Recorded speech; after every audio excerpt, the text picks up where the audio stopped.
सवार जी, हाथ के न मेहंदी छूटल पानी सुखवार जी।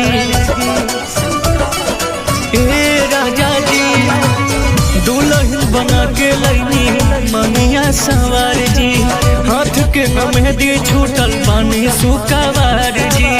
हंसुआ धरई जनी चिंते से गलब हो, चिंते से गलब। खेतवा में संगे न चला अब हमसे कटनी न होई बोला। खेतवा में संगे न चला अब हमसे कटनी न होई बोला।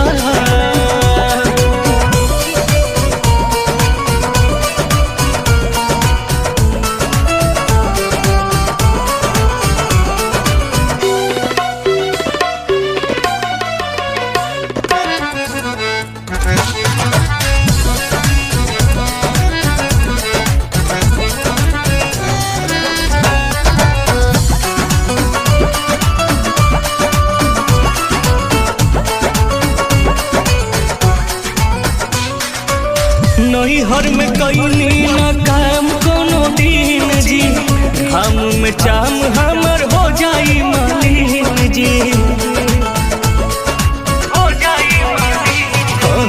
नैहर में कैनी न काम कोनो दिन जी, हम में चाम हमर हो जाई मालिन जी। कमर कहर लागी तो लगावे पड़ी मला, हम लगावे पड़ी मला। खेतवा में संगे न चला अब हमसे कटनी न होई बोला। खेतवा में संगे न चला अब हमसे कटनी न होई बोला।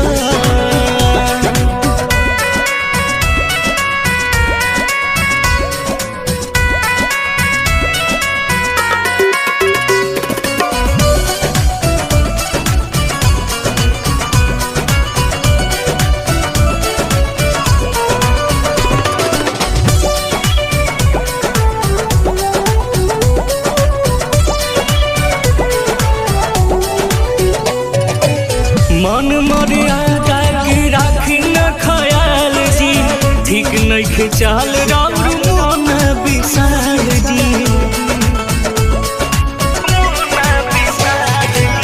मन मर्यादा के राखी न ख्याल जी, ठीक नहीं चाल राउर बिन विशाल जी।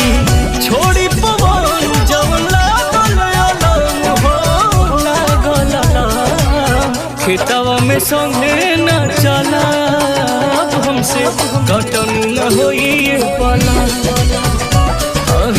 खेतवा में संगे